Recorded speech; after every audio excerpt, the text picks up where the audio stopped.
County Commissioner to Dauphin County, Pennsylvania. I took my oath of office just a few days ago. I observed the peaceful transfer of power, even in an election where my victory came by the narrowest of margins, 184 votes. Today, I am reminded of how I experienced the events of January 6th 3 years ago. It was a day that fundamentally changed my perspective on our country. As an American, as a husband, as a father, and as a pastor. On January 10th, I told my church community during my sermon that the violence that day does not represent the fellowship and faith that we seek to embody. For the first time, my wife and I discussed what we would do if our country became destabilized. How would we protect our 3 children? I've always been engaged politically as an advocate and activist for communities that are often overlooked and underserved. Yet this moment, this insurrection, provided the need for deeper engagement. Earlier this year, when Run for Something, an organization that recruits and supports young candidates, reached out and asked if I would consider running for office, a big part of my decision was the reality that county commissioners have a role in overseeing elections. Free, fair, and accessible elections are the bedrock of our democracy.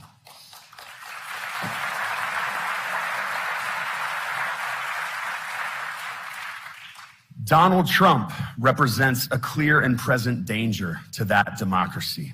His lies about the election, encouraging his supporters to violently stop the peaceful transfer of power, make him unfit to be president. I'm proud to be here today, supporting a president who has been strong and unequivocal in his defending American democracy.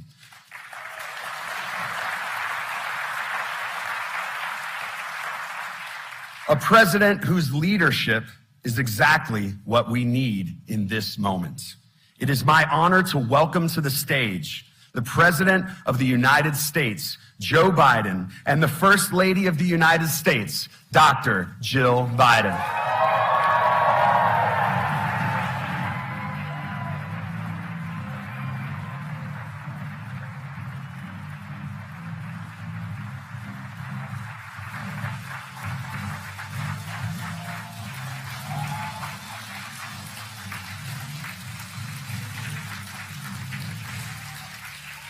Thank you, thank you, thank you.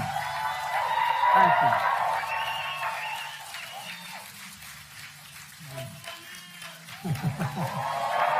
Well, thank you. Thank you. Thank you. Please, thank you. Please, thank you very, very much. Today, the topic of my speech today is deadly serious, and I think it needs to be made at the outset of this campaign. In the winter of 1777, it was harsh and cold as the Continental Army marched to Valley Forge. General George Washington knew he faced the most daunting of tasks: to fight and win a war against the most powerful empire existent in the world at the time. His mission was clear: liberty, not conquest; freedom, not domination; national independence, not individual glory. America made a vow: never again would we bow down to a king. Months ahead would be incredibly difficult. But General Washington knew something in his bones. Something about the spirit of the troops he was leading. Something about the soul of the nation he was struggling to be born. In his general order, he predicted, and I quote, "With one heart and one mind, with fortitude and with patience, they would overcome every difficulty," the troops he was leading. And they did. They did. This army that lacked blankets and food, clothes and shoes. This army whose march left bloody bare footprints in the snow. This ragtag army made up of ordinary people. Their mission, George Washington declared, was nothing less than a sacred cause. That was the phrase he used, a sacred cause. Freedom, liberty, democracy, American democracy. I just visited the grounds of Valley Forge. I've been there a number of times since the time I was a Boy Scout years ago. You know, it's the very site that I think every American should visit, because it tells the story of the pain and the suffering and the true patriotism it took to make America. Today we gather in a new year, some 246 years later, just one day before January 6th. A date forever seared in our memory because it was on that day that we nearly lost America, lost it all. Today we're here to answer the most important of questions. Is democracy still America's sacred cause? I mean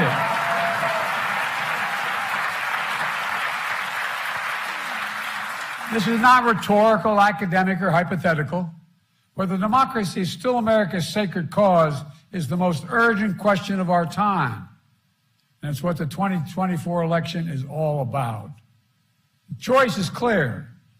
Donald Trump's campaign is about him, not America, not you. Donald Trump's campaign is obsessed with the past, not the future. He's willing to sacrifice our democracy, put himself in power. Our campaign is different. For me and Kamala, our campaign is about America. It's about you. It's about every age and background that occupy this country. It's about the future we're going to continue to build together. And our campaign is about preserving and strengthening our American democracy. 3 years ago tomorrow, we saw with our own eyes the violent mob storm the United States Capitol. It was almost in disbelief as you first turned on the television. For the first time in our history, insurrectionists had come to stop the peaceful transfer of power in America. First time. Smashing windows, shattering doors, attacking the police. Outside, gallows were erected as the MAGA crowd chanted, "Hang Mike Pence." Inside, they hunted for Speaker Pelosi. The House was chanting as they marched through and smashed windows, "Where's Nancy?" Over 140 police officers were injured. Jill and I attended the funeral of police officers who died as a result of the events of that day. Because of Donald Trump's lies, they died because these lies brought a mob to Washington. He promised it would be wild, and it was. He told the crowd to fight like hell, and all hell was unleashed. He promised he would right them. Everything they did, he would be side by side with them. Then, as usual, he left the dirty work to others. He retreated to the White House. As America was attacked from within, Donald Trump watched on TV in a private small dining room off the Oval Office. The entire nation watched in horror.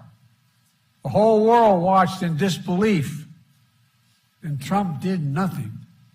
Members of his staff, members of his family, Republican leaders who were under attack at that very moment pled with him. Act. Call off the mob. Imagine had he gone out and said, "Stop." And still, Trump did nothing. It was among the worst derelictions of duty by a president in American history. An attempt to overturn a free and fair election by force and violence. A record 81 million people voted for my candidacy and to end his presidency. Trump lost the popular vote by 7 million.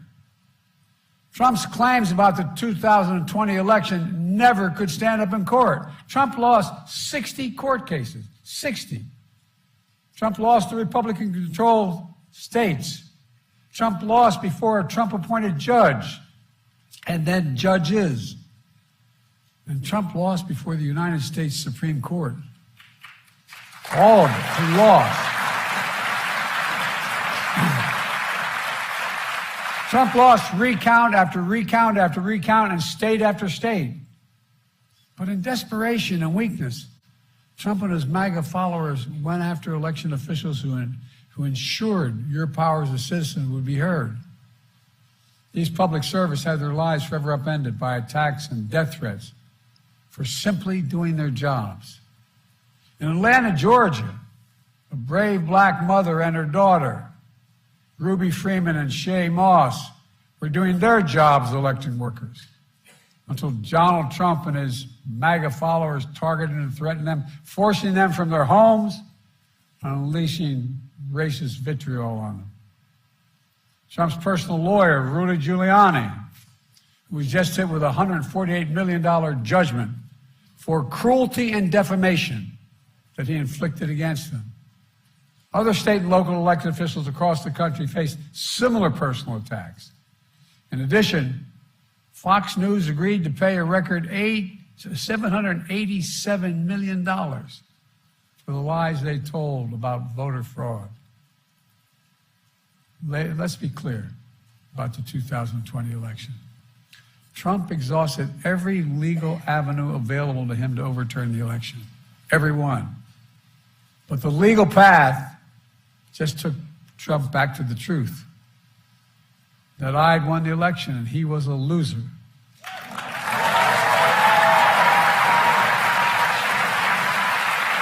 Well,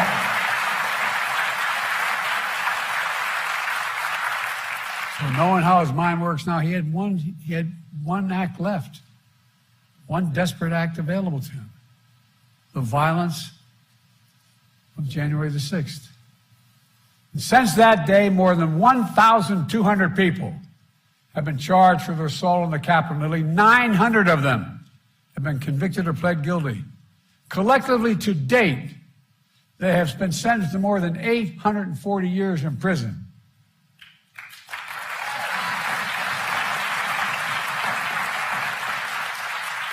And what's Trump done? Instead of calling them criminals, he's called these insurrectionists patriots. They're patriots. And he promised to pardon them if he returns to office. Trump said that there was a lot of love on January the 6th. The rest of the nation, including law enforcement, saw a lot of hate and violence. One Capitol police officer called it a medieval battle. That same officer called vile racist names. He said he was more afraid in the Capitol of the United States of America, in the chambers, than when he was fighting as a soldier in the war in Iraq. He said he was more afraid inside the halls of Congress than fighting in the war in Iraq. In trying to rewrite the facts of January 6th, Trump is trying to steal history the same way he tried to steal the election. But we knew the truth because we saw it with our own eyes. This wasn't like something, a story being told. It was on television repeatedly. We saw it with our own eyes. Trump's mob wasn't a peaceful protest.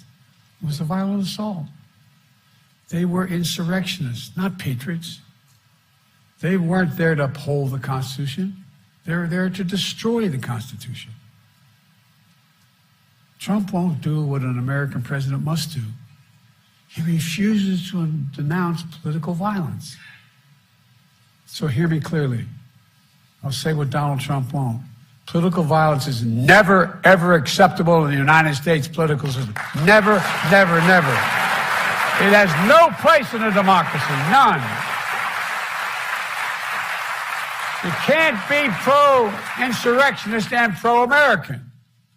And yet Trump and his MAGA supporters not only embrace political violence, but they laugh about it. At his rally, he jokes about an intruder whipped up by the big Trump lie, taking a hammer to Paul Pelosi's skull and echoing the very same words used on January 6th. Where's Nancy? And he thinks that's funny. He laughed about it. What a sick My God.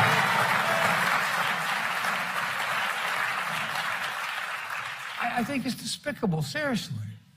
Not just for a president, for any person to say that. But to say it to the whole world listening. When I was overseas, anyway. Trump's assault on democracy isn't just part of his past. It's what he's promising for the future. He's being straightforward. He's not hiding the ball. His first rally for the 2024 campaign opened with a choir of January 6th insurrectionists singing from prison on a cell phone, while images of the January 6th riot played on a big screen behind him at his rally. Can you believe that? This is like something out of a fairy tale, a bad fairy tale. Trump began his 2024 campaign by glorifying the failed violent insurrection on our Capitol. The guy who claims law and order sows lawlessness and disorder. Trump's not concerned about your future, I promise you. Trump is now promising a full-scale campaign of revenge and retribution, his words, for some years to come. They were his words, not mine. He went on to say he'd be a dictator on day one. I mean, if I were writing a book of fiction, I said an American president said that. And not in jest. He called in, I quote, the termination, quote, this is a quote, the termination of all the rules, regulations, and articles, even those found in the U.S. Constitution, should be terminated if it fits his will. It's really kind of hard to believe. Even found in the Constitution, he could terminate? He's threatened the former chairman of the Joint Chiefs of Staff with the death penalty. Says he should be put to death because the chairman put his oath to the Constitution ahead of his personal loyalty to Trump. This is coming from a president who called, when he visited cemeteries, called dead soldiers suckers and losers. Remember that?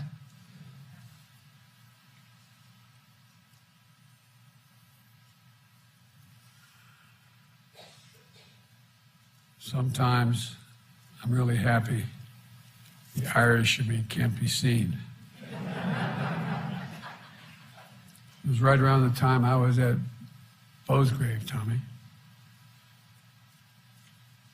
How dare he? Who in God's name does he think he is? With former aides, Trump plans to invoke the Insurrection Act, which will allow him to deploy, which is not allowed to do in ordinary circumstances, allow him to deploy U.S. military forces on the streets of America. He said it. He calls those who oppose him vermin. He talks about the blood of America as being poisoned, echoing the same exact language used in Nazi Germany. He proudly posts on social media the words that best describe his 2024 campaign, quote, revenge, quote, power, and quote, dictatorship. There's no confusion about who Trump is, what he intends to do.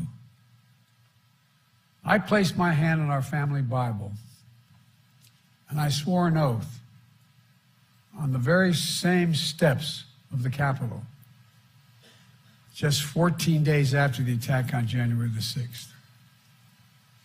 As I looked out over the capital city, whose streets were lined with National Guard to prevent another attack, I saw an American that had been pushed to the brink, America that had been pushed to the brink.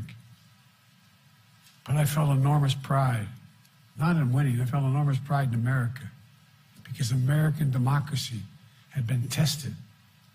American democracy had held together. And when Trump had seen weakness in our democracy and continued to talk about it, I saw strength, your strength. It's not hyperbole, your strength, your integrity, American strength and integrity. Ordinary citizens, state election officials, the American judicial system had put the Constitution first, and sometimes at their peril. At their peril. Because of them, because of you, the will of the people prevailed. Not the anger of the mob or the appetites of one man. When the attack on January 6th happened, there was no doubt about the truth. At the time, even Republican members of Congress and Fox News commentators publicly and privately condemned the attack. As one Republican senator said, Trump's behavior was embarrassing and humiliating for the country. But now that same senator and those same people have changed their tune. As time has gone on, politics, fear, money, all have intervened. And now these MAGA voices who know the truth about Trump on January 6th have abandoned the truth and abandoned the democracy. They made their choice. Now the rest of us, Democrats, independents, mainstream Republicans, we have to make our choice. I know mine, and I believe I know America's. We'll defend the truth, not give in to the big lie. We'll embrace the Constitution and the Declaration, not abandon it. We'll honor the sacred cause of democracy, not walk away from it. Today, I make this sacred pledge to you: the defense, protection, and preservation of American democracy will remain, as it has been, the central cause of my presidency.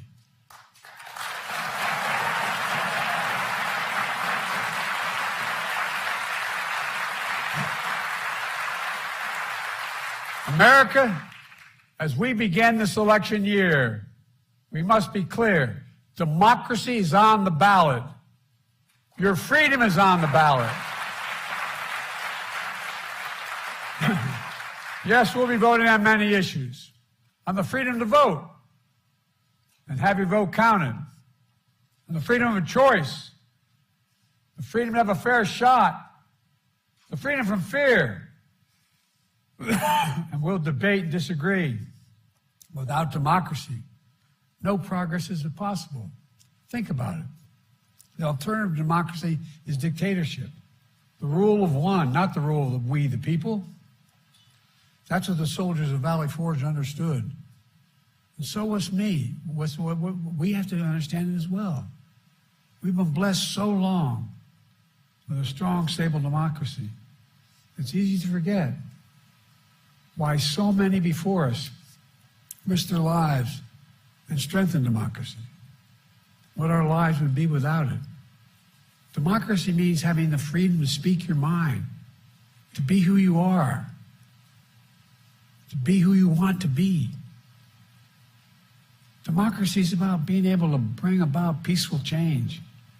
Democracy is how we open the doors of opportunity wider and wider with each successive generation, notwithstanding our mistakes.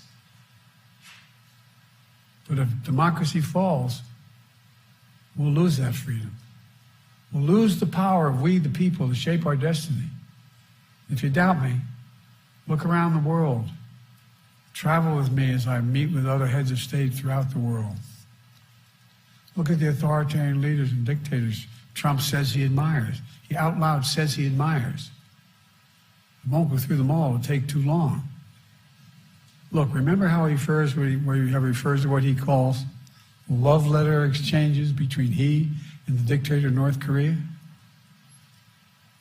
Those women and men out there in the audience who ever fought for the American military, would you ever believe you'd hear a president say something like that? His admiration for Putin. I could go on. And look at what these autocrats are doing to limit freedom in their countries.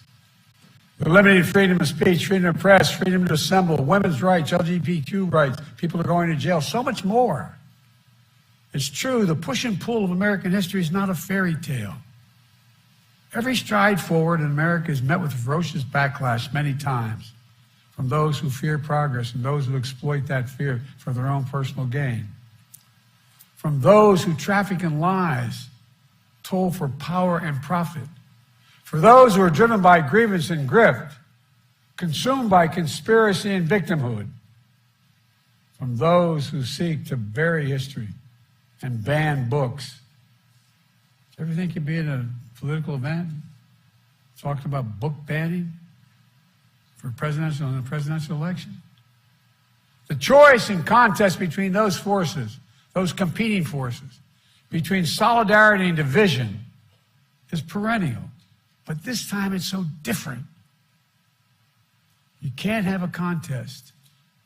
You can't have a contest if you see politics as an all-out war instead of a peaceful way to resolve our differences.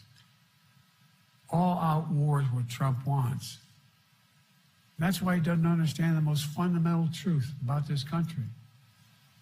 Unlike other nations on earth, America is not built on ethnicity, religion, geography. We're the only nation in the history of the world built on an idea. Not hyperbole, built on an idea. We hold these truths to be self-evident, that all men and women are created equal. It's an idea. Declared in the Declaration, created in a way that we've viewed everybody as equal and should be treated equal throughout their lives. We've never fully lived up to that. We have a long way to go. But we've never walked away from the idea. We've never walked away from it before. And I promise you, I will not let Donald Trump and the MAGA Republicans force us to walk away now.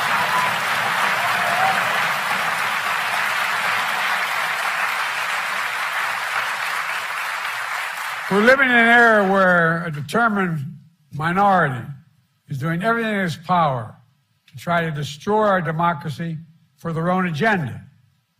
The American people know it, and they're standing bravely in the breach. Remember after 2020, January 6th insurrection to undo the election in which more Americans had voted than any other in American history? America saw the threat posed to the country, and they voted them out. In 2022, historic midterm election, in state after state, election after election, the election deniers were defeated.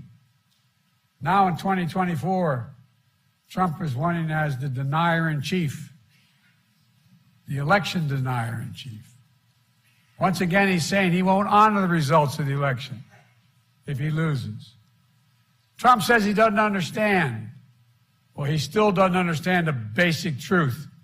That is, you can't love your country only when you win. You can't love your country only when you win.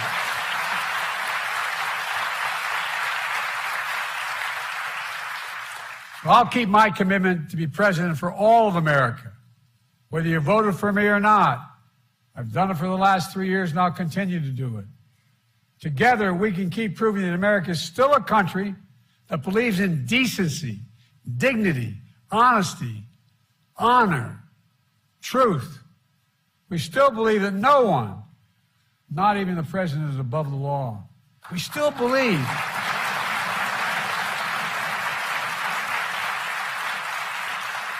the vast majority of us still believe that everyone deserves a fair shot at making it. We're still a nation that gives hate no safe harbor. I tell you from my experience working with leaders around the world, and I mean this sincerely, not a joke, that America is still viewed as the beacon of democracy for the world. I can't tell you how many world leaders, and I know all of them, virtually all of them, grab my arm in private and say, "You can't win. Tell me." No, my country will be at risk. Think of how many countries, Tommy, you know, that are on the edge. Imagine. We still believe in we the people, and that includes all of us, not some of us. Let me close with this.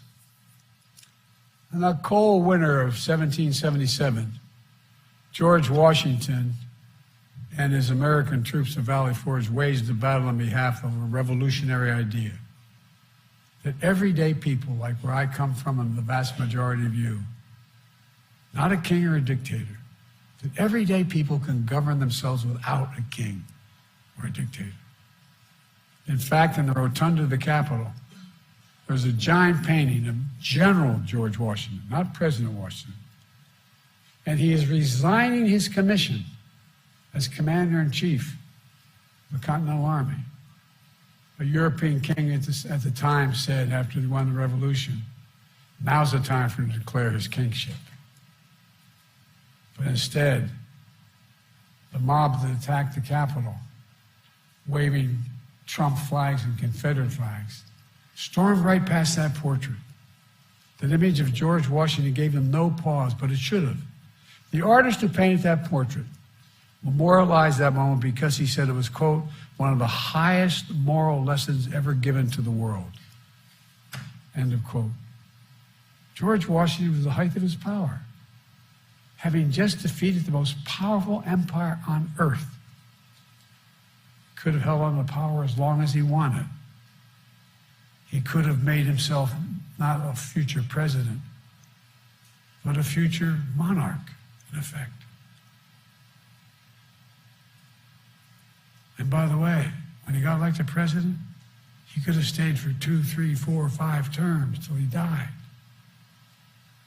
But that wasn't the America he and the American troops at Valley Forge had fought for. In America, genuine leaders, democratic leaders with a small d, don't hold on to power relentlessly. Our leaders return power to the people, and they do it willingly, because that's the deal. You do your duty. You serve your country. And ours is a country worthy of service, as many Republican presidents and Democratic presidents have shown over the years. We're not perfect, but at our best, we face head on the good, the bad, the truth of who we are. We look in the mirror and ultimately never pretend we're something we're not. That's what great nations do. And we're a great nation. We're the greatest nation on the face of the earth. We really are.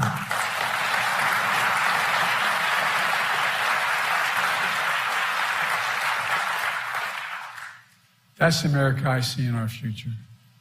We get up. We carry on. We never bow. We never bend.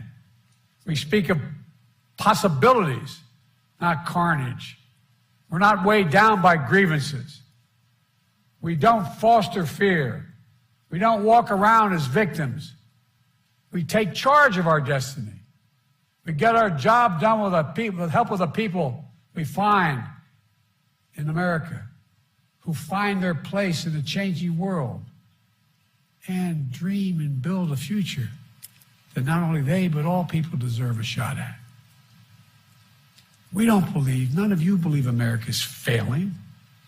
We know America's winning. That's American patriotism.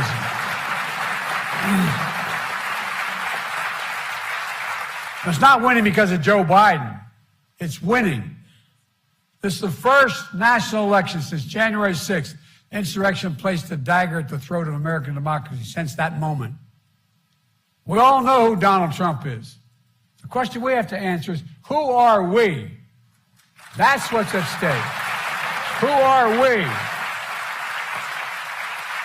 In the year ahead, as you talk to your family and friends, cast your ballots. The power is in your hands.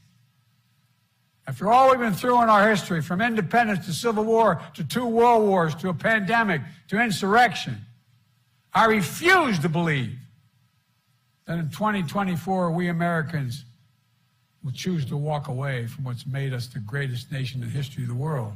Freedom, liberty, democracy is still a sacred cause, and there's no country in the world better positioned to lead the world than America. That's why, I've said it many times, that's why I've never been more optimistic about our future, and I've been doing this a hell of a long time. Just to remember who we are, with patience and fortitude, with one heart, We are the United States of America, for God's sake. I mean it. There's nothing. I believe in every fiber there's nothing beyond our capacity if we act together and decently with one another. Nothing, nothing, nothing. I mean it. We're the only nation in the world that's come out of every crisis stronger than we went into that crisis. That was true yesterday. It is true today. And I guarantee you it will be true tomorrow. God bless you all, and may God protect our troops. Thank you.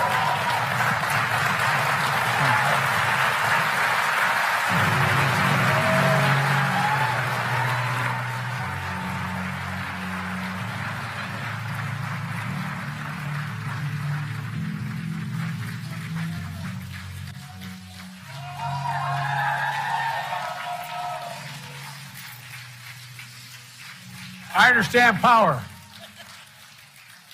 Thank you all so very much. I really mean it. Thank you, thank you, thank you, thank you. Strength.